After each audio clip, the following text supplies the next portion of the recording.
पिछले हफ्ते मैंने अपने क्रेडिट कार्ड का बिल भरने के लिए ऐप खोला। बिल भरने से पहले ही स्क्रीन पर एक पॉपअप आ गया, अपनी सालाना आमदनी अपडेट करें ताकि हम आपको बेहतर सेवा दे सकें। नीचे मेरी पुरानी सैलरी पहले से भरी हुई थी और एक खाली बॉक्स मुझसे नई रकम मांग रहा था। बेहतर सेवा यही लिखा था। मैंने वो पॉपअप बिना कुछ भरे बंद कर दिया क्योंकि मुझे पता है वो असली वजह क्या है और उसका बेहतर सेवा से कोई लेना देना नहीं है। हम में से ज़्यादातर लोग यह सोचते ही नहीं हैं कि बैंक हमारी सैलरी क्यों मांगती हैं। हमें लगता है कि ये फॉर्म भरने जैसी एक आम बात है, जैसे नाम, पैन नंबर, मोबाइल नंबर। लेकिन जब आप बैंक को अपनी आमदनी बताते हैं तब आप उन्हें सिर्फ एक जानकारी नहीं देते, आप उन्हें एक हथियार सौंपते हैं। एक ऐसा हथियार जिससे वो आपकी ज़िंदगी के बारे में फैसले लेंगे, जो फ़ायदा उन्हें पहुंचाएंगे, आपको नहीं।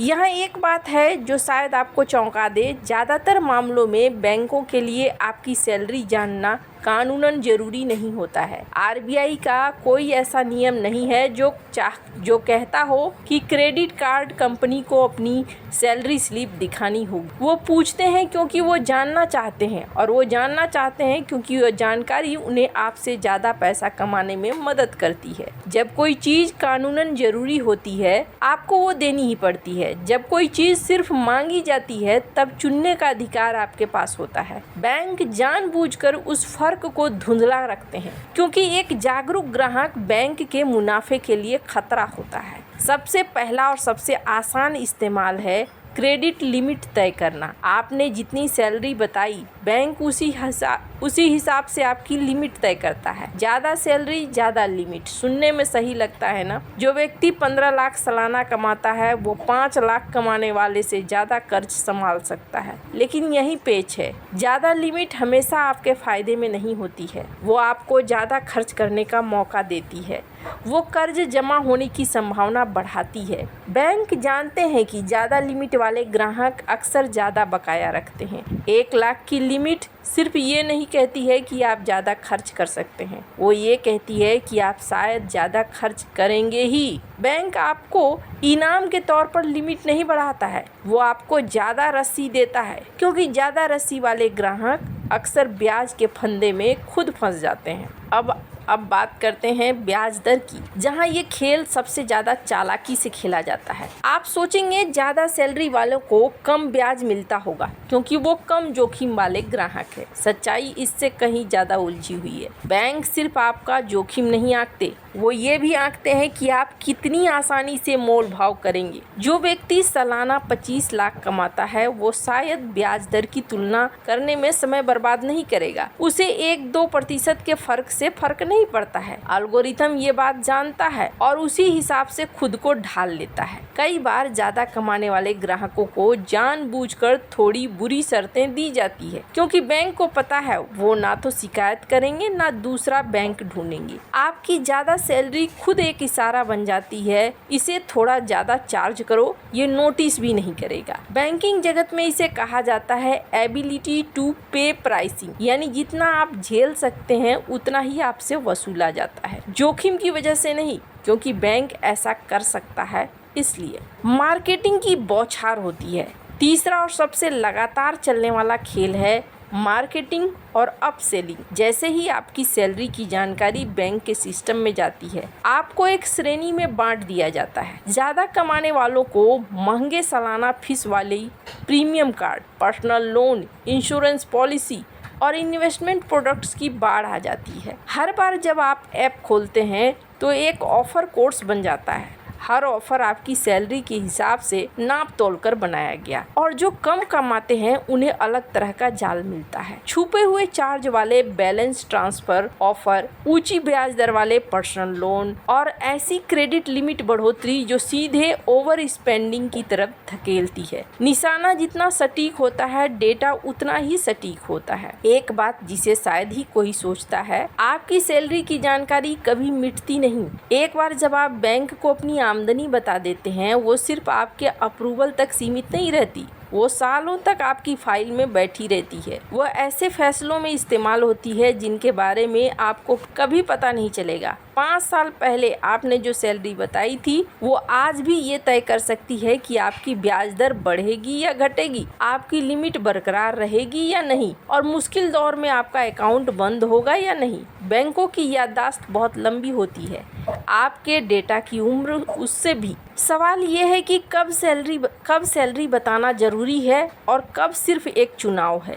होम लोन के लिए आमदनी की पुष्टि अनिवार्य है। ये आरबीआई और नेशनल हाउसिंग बैंक के नियमों के तहत जरूरी है। बैंक को ये सुनिश्चित करना ही होता है कि आप कर्ज चुका पाएंगे। सैलरी स्लिप, आईटीआर, फॉर्म 16 सब कुछ मांगा जाता है। इससे बचने का कोई रास्ता नहीं है, और सच कहूँ तो बचना चाहिए भी नहीं। बिना सही पुष्टि के घर के लिए कर्ज देना ही 2008 की वैश्विक वित्तीय तबाही की एक बड़ी वजह बना था। कार लोन में भी आमदनी बताना आमतौर पर जरूरी होता है। हालांकि पुष्टि का तरीका हर लेंडर में अलग अलग होता है, लेकिन क्रेडिट कार्ड आवेदन में यहाँ एक दिलचस्प सच है जो ज़्यादातर लोग नहीं जानते।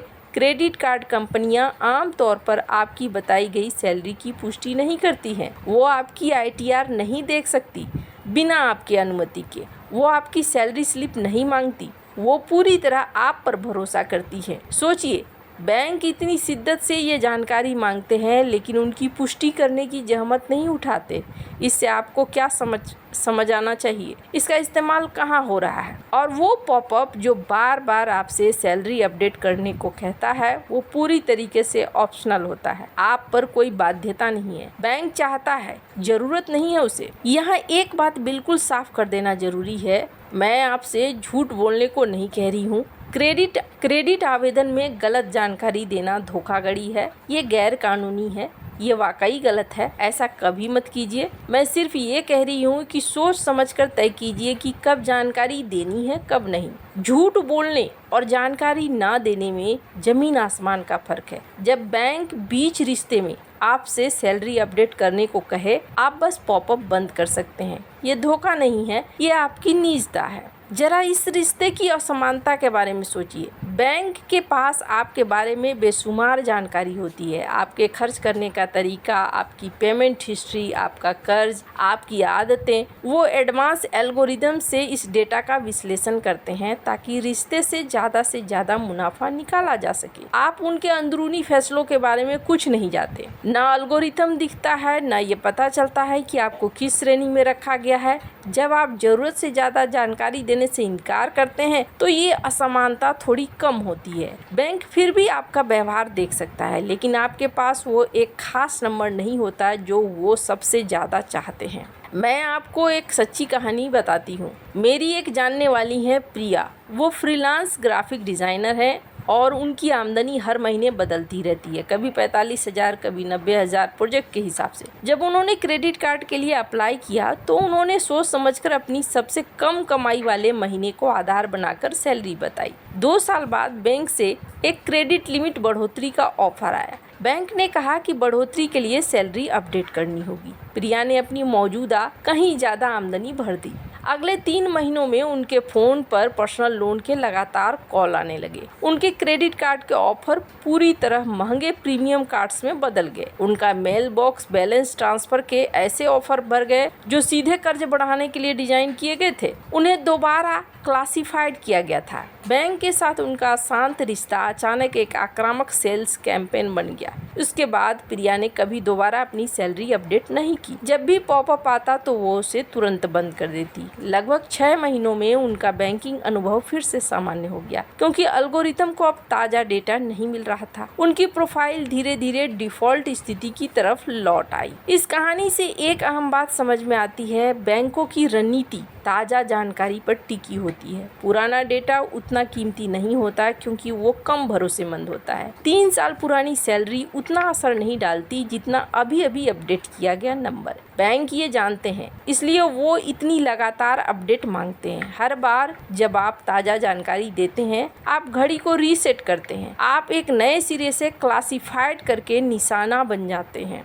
अब सवाल ये है कि कब अपडेट करना सही है। कुछ हालात ऐसे भी हैं जहां सैलरी से अपडेट करना समझदारी है। अगर आपकी आमदनी काफ़ी बढ़ गई है और आपको ज़्यादा क्रेडिट लिमिट चाहिए तो ये जानकारी देना आपके काम आ सकता है। अगर आप नए लोन के लिए अप्लाई कर रहे हैं और ज़्यादा बताई गई सैलरी आपके अप्रूवल के चांस को बढ़ाती है, ये जानकारी देना भी आपके हित में है। असली बात है सोच समझकर फैसला लेना। जब ये आपके फायदे में हो तब अपडेट कीजिए, जब ये सिर्फ बैंक के फायदे में हो तब इनकार करिए। हर सामने आए फॉर्म को बिना सोचे भरने की आदत छोड़िए। यहाँ एक और जरूरी बात है, आपका सिबिल स्कोर आपकी सैलरी पर आधारित नहीं होता है, वो आपके व्यवहार पर आधारित होता है। समय पर बिल भरना, कम क्रेडिट यूटिलाइजेशन बनाए रखना और सालों तक अकाउंट को जिम्मेदारी से चलाना, यही असली भरोसे की भाषा है। जितना कम बैंक आपकी सैलरी के बारे में जानता है उतना ही वो आपके असली व्यवहार पर निर्भर करता है। आपके काम आपके शब्दों से ज़्यादा जोर से बोलते हैं। जब अर्थव्यवस्था कमजोर होती है और बैंक अपने पोर्टफोलियो की समीक्षा करते हैं और तय करते हैं कि किसे रखना है किसे नहीं,